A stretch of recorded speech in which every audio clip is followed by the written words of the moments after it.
talking pints. I have my pint. We're trying to do it at a bit of a distance tonight, and I hope Martin Roberts this channel in certainly has as a convivial tipple. You'll know Martin from his shows on the telly and the radio, Home Rule and Homes Under the Hammer. He's an acclaimed expert on property, not just in these islands, but around the world. But he also is exploring what we might discreetly call the property of a gentleman, because he's going to be on the next season of Strictly the Real Full Monty. It's great to see Martin. Let me ask you this.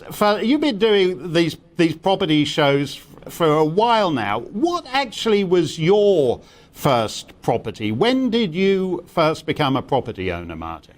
So, hi, and I hope you're enjoying autumn in Vermont. It must be amazing. One of the most beautiful places in the world right now. So, my granny died and left some money to me, and I used that as a deposit on my first house, which was a 3-bedroom semi-detached in Romilly near Stockport.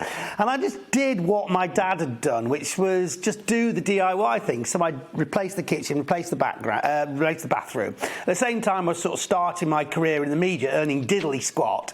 But during 2 years, I did up the house, and 2 years on, I came to sell it, and it had doubled in value. And suddenly the penny dropped that property can not only be a place that you live, it can actually, if you do it right and do it, professionally, it can be something that can make some money. So in the same time as I earned like £3.50 from the media career, I earned like 25 grand from doing up this house, and it was like, yeah, okay.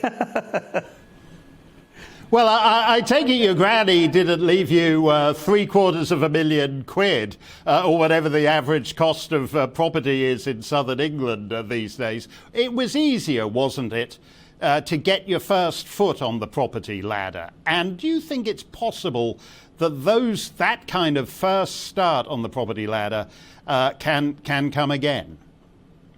And you say it was easy. Well, it's all relative, right? My first house was 23,000 quid, and my granny left me 5 grand, so that was a great start in terms of the deposit. But let me take you back to that period, and I was paying a mortgage, okay, which I locked in because I thought it was a good deal, at 15%. So I was on a 15% mortgage. Now, people these days, obviously, they're having to pay more to find their properties, but once they manage to do it, we are in these incredible times when mortgages and interest rates are just ridiculously low. Now, whether that's going to go up over the short period or the medium term, who knows? But at the moment, it makes perfect sense if you can get in. And what I try and encourage people to do is, if you are struggling to get on the ladder, maybe cast your net a bit further afield. Maybe don't necessarily buy where you would ideally like to end up, which might be quite an expensive place. Look at other parts of the country where you can still get, a really nice 2-bedroom terraced house for 65 grand.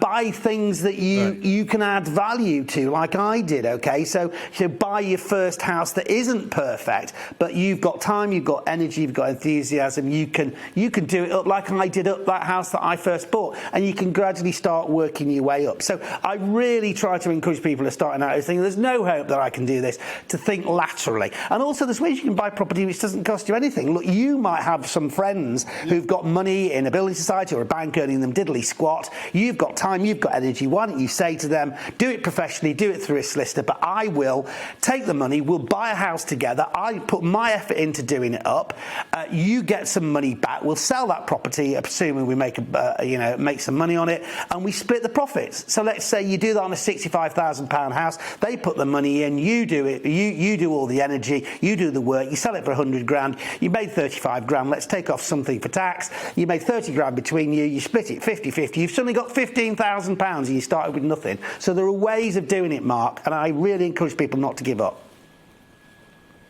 Well, you said that when you doubled the value of your first property, that you realised that owning a house isn't just about having a place to live. And Britain certainly has got a gangbusters housing market. I mean, basically for the cost of a basement in Romford, you could buy entire counties in northern New Hampshire, where I've lived for many years. It's very different. But there are consequences to expensive property, are there not? For example, if we talk about family formation, it's very hard to have, say, 3 kids if you're just living in a one-room bedsit because that's all you can afford. So do you think, there are pluses and minuses with a roaring property market? And my heart goes out to everyone who's struggling to try and afford a place to live. But I just encourage people to literally think a little bit laterally. I run property training courses where we teach people literally for how you can get on the housing market, with very little money. And so it's about just thinking slightly wider than what you're used to. Perhaps going down to the estate agent, looking in the window, saying, "I'll never be able to afford that."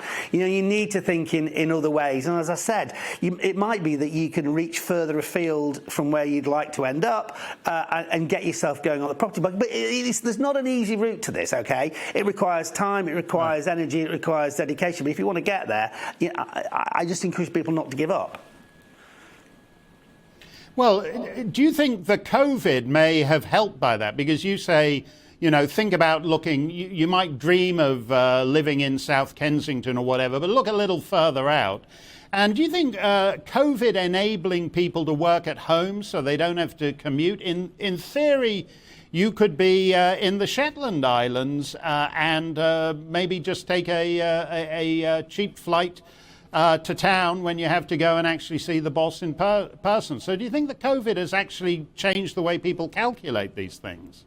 Absolutely. You could be in Vermont, for instance. Wouldn't that be lovely? But no, it's opened up a whole new raft of places that you think about buying. That thing that was tying you to an expensive property, maybe close to the centre of a city or in a city.